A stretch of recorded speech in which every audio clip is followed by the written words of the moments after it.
मीर या पीर, कौन मारेगा तीर, इसका क्या मतलब है? हल्का इंतखाब डोरू में जो आपने कहा मीर पीर यानी तौकीर सईद तौकीर पीर साहब और गुलाम मीर साहब, बिल्कुल बिल्कुल, इन दो ने 29,000 वोट लिए और पीडीपी ने भी वोट लिए, बिल्कुल बिल्कुल अच्छे खासे वोट लिए।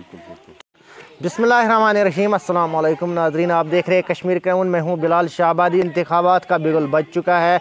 ACI ने अनाउंसमेंट भी किया है 18 सितंबर को फर्स्ट फेज़ के इलेक्शन होंगे। हमारे साथ सोशल एक्टिविस्ट मास्टर मुख्तार साहब हैं। हम मुख्तलिफ़ लोगों से रिएक्शन लेते हैं। कल से हमने सियासतदानों की भी रिएक्शन ली है।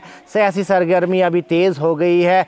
लोग भी इस इलेक्शन का इंतज़ार बड़ी बेसब्री से करते हैं। तकरीबन 10 साल के बाद इलेक्शन होने वाले हैं। लास्ट इलेक्शन 2014 में हुआ था, तब से लेकर आज तक कोई इलेक्शन नहीं हुआ है। तो लोग चाहते थे कि अपना चुनिंदा नुमाइंदा हो, अपना नुमाइंदा हो, इलेक्टेड गवर्नमेंट हो। हमारे साथ मास्टर मुख्तार साहब है, हम उनसे बात करेंगे कि आप किस तरह देखते हैं इन इलेक्शनों को।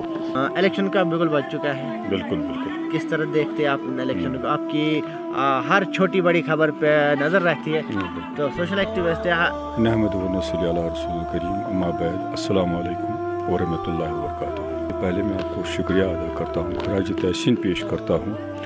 कल आपको DC अनंतनाग की तरफ से सईद फ़खरुद्दीन हामिद की तरफ से एक एजाज़ी सर्टिफिकेट मिली है, जो हमारे गाँव, हमारे इलाके के लिए फ़ख्र की बात है। इसके लिए मैं आपको अपनी कोऑर्डिनेशन कमेटी बड़गुन चेयरमैन की तरफ से आपको मैं खराज तहसीन पेश करता हूँ, क्योंकि ये गाँव की नहीं बल्कि पूरे इलाके की इज़्ज़त है। और क्योंकि आपकी जो खबर है, छोटी बड़ी खबर, हॉट स्पॉट से हर जगह आप पहुँचते हैं, तो इस पर डिस्ट्रिक्ट इंतज़ामिया भी नज़र रखते हैं और इसीलिए आपको इस सर्टिफिकेट से नवाजा गया। तो बाकी जो इलेक्शनों की बात रही है, तो तकरीबन एक डेकेड के बाद अब दोबारा यहाँ इलेक्शन होने वाले हैं। जो 2014 में जो गवर्नमेंट आई थी, वो कोलिशन गवर्नमेंट आई थी, क्योंकि आज देखते हैं कम्पिटिटिव इलेक्शन होते हैं, पार्टियाँ भी बहुत है, तो इकाई सूरत में कोई पार्टी अब तकरीबन नामुमकिन ये क़यादत में नज़र आती है। तो उस वक्त भी कोलिशन हुई थी। PDP ने जो कश्मीर प्रोविंस में तकरीबन जो मिला के 28 सीटें हासिल की थी और BJP ने 25। इन दोनों ने यानी कलेक्टिवली तो ये 53 सीटें हासिल की थी और इलाहाक करके हुकूमत बनाई थी। उस वक्त NC को 16 और कांग्रेस को 12 सीटें मिली थी। बिल्कुल बिल्कुल सही बात है। तो अब फिर मगर वो हुकूमत भी ज़्यादा देर नहीं चली।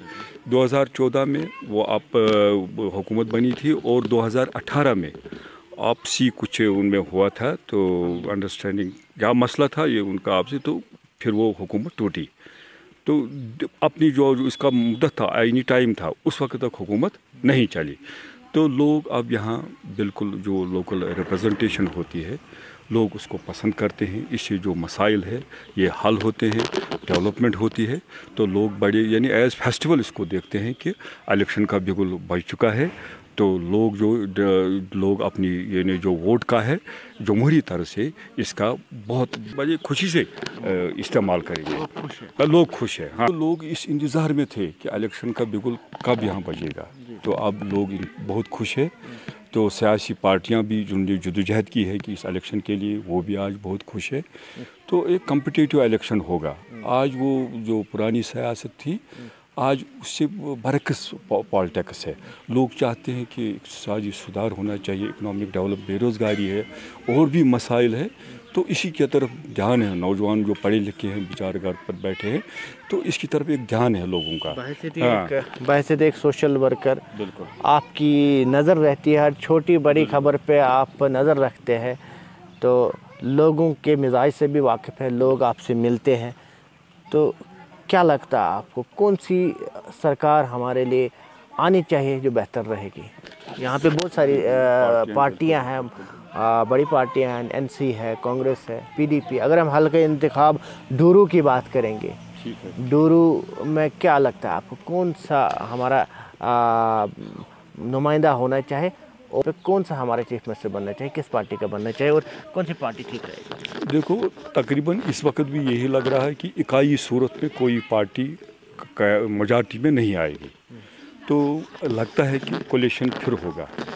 हाँ बिल्कुल बिल्कुल। देखो इस वक्त यहाँ NC है, कांग्रेस है, BJP है, PDP है और कुछ इंडिपेंडेंट नुमाइंदे होंगे। तो लगता है कि इस वक्त इस बार भी जो सरकार बनेगी वो भी कोलिशन सरकार होगी। आप तो सोशल मीडिया पे सरगर्म हैं, लिखते रहते हैं हर वक्त। तो एक पोस्ट आपने लिखा है, मीर या पीर कौन मारेगा तीर। मीर या पीर कौन मारेगा तीर, इसका क्या मतलब है? तो जो मैं हमेशा कुछ न कुछ सोशल मीडिया पर लिखता रहता हूँ। एक्चुअली जो हमारी कॉन्स्टिट्यूंसी है यहाँ तो पीर साहब और मीर साहब मुझे नज़र आते हैं। पहले गुलाम मीर साहब है जो 2 मरतबा यहाँ इस कॉन्स्टिट्यूंसी की नुमाइंदगी कर चुके हैं। पहली बार जो NC का नुमाइंदा पीर तौकीर साहब वो अपनी आजमाइश कर रहा है। तो फारूक साहब वो भी पीर है, उसने भी पिछली दफ़ा इलेक्शन जीता है। शहबाज पीर है जिन्होंने DDC इलेक्शन जीता है और मिसाल एक हस्ती को हराया है। तो दूसरा है छोटा लड़का, वो भी सियासत में कूद पड़ा है, ये ज़हूर मीर, ज़हूर अहमद मीर, वो भी है सियासत में।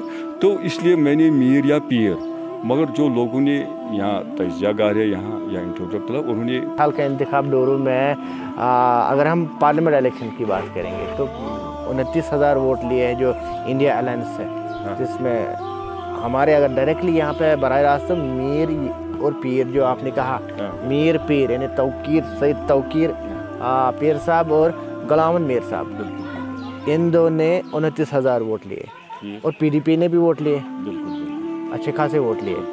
तो क्या लगता है आपको ये 29,000 वोट लेना अलायंस का, अब ये अलायंस में नहीं है इस वक्त अलग अलग लड़ रहे हैं, तो क्या लगता है कितने कितने वोट लेंगे आज? तो लगता है जो हम भी लोगों से मिसाल ऑब्जर्व करते हैं तो इन दोनों की तकरीबन बराह रास्त गुलाम मीर और पीर तौकीर की तरफ ज़्यादातर इसको देखा है। मतलब हमारी कॉन्स्टिट्यूंसी में जो भी उम्मीदवार है वो मीर है, या तो मीर है या तो पीर है। तो आपके कहने का मतलब है जो पीर है वो तौकीर अहमद पीर है और जो मीर है वो गुलाम अहमद मीर है, इन दोनों में कांटे का मुकाबला है, राइट? तो क्या PDP कहाँ पे, PDP को आप कहाँ देखते हो, आपकी नज़र रहती है? देखो PDP की जो क्रिएशन है वो अपनी जगह पर मौजूद है, ज़्यादा वर्कर इधर उधर नहीं गई है, लेकिन उनको जो प्रॉब्लम है वो कैंडिडेट का है। क्योंकि जो फारूक साहब है शायद, हमें तो नहीं मालूम, लेकिन उनसे लगता है वो उनके उम्मीदों पर पूरा नहीं उतरा है। तो PDP की एक बहुत अच्छी क्रिएशन है, इसमें कोई शक की बात नहीं है। लेकिन जो हम कैंडिडेट इस वक्त देख रहे हैं, 2 बार गुलाम मीर साहब ने यहाँ इलेक्शन जीता है तो लोग उसको भी बहुत पसंद करते हैं। और दूसरी तरफ पीर तौकीर है जो सेशन जज रह चुके हैं। NC की भी एक अच्छी क्रिएशन है, उनको एक अपना वोट बैंक अलग होता है। अगर कैंडिडेट अच्छा मिलेगा तो एक कम्पिटिटिव इलेक्शन होगा। लेकिन ओवरऑल अगर मीर साहब को हम देखेंगे बहुत अच्छा बोलने वाला है, तो सियासत पर उसकी पूरी यानी होल्ड है। तो इलेक्शन बहुत मजबूत यानी ये होगा, कम्पिटिटिव इलेक्शन होगा। तो बहुत कम मार्जिन से कोई ही कैंडिडेट जीत सकता है, कांटे का मुकाबला होगा। और दूसरी तरफ पीर शहबाज भी है, उसने जो DDC इलेक्शन जीता है, मगर चूंकि ये एक वाइड कंसेप्ट है सियासत का, ये कॉन्स्टिट्यूंसी लेवल पर है, उसने वो DDC का इलेक्शन तो जीता और एक हस्ती को उसने हराया। मिसाल ये भी कोई आसान बात नहीं है। अगर PDP ने कोई अच्छा नुमाइंदा उठाया तो क्या लगता है आपको PDP कहाँ पे है? अगर PDP को एक अच्छी रिप्रेजेंटेशन मिलेगी, एक अच्छा कैंडिडेट सामने आएगा, तो उनकी तो ऑलरेडी तो क्रिएशन है। मैंने पहले भी कहा है कि उनके जो वर्कर्स हैं वो ज़्यादा इधर उधर नहीं, अपनी जगह पर मौजूद है, साइलेंट है। तो वो भी एक फैक्टर बन जाएगा। फिर ये ट्रायंगुलर मुकाबला होगा, त्रिकोणीय मुकाबला होगा, तो इलेक्शन बड़ा दमदार होगा। बहरहाल 4 अक्टूबर को तो फैसला आएगा, पता चलेगा किसके सर सहरा सजेगा। 6 अक्टूबर तक तो गवर्नमेंट बन चुकी होती जम्मू कश्मीर की इलेक्टेड गवर्नमेंट। कौन होगा जम्मू कश्मीर का चीफ मिनिस्टर जो वो तो आने वाले वक्त में पता चलेगा, यानी 6 अक्टूबर को पता चलेगा। ये थे हमारे साथ मास्टर मुख्तार साहब जो सोशल एक्टिविस्ट है, जो सोशल मीडिया पे हर वक्त लिखते रहते हैं, सरगर्म होते हैं, یہ ہر چھوٹی بڑی خبر پر نظر رکھتے ہیں۔ آپ دیکھتے رہے کشمیر کراؤن بلال شہبادی کے ساتھ۔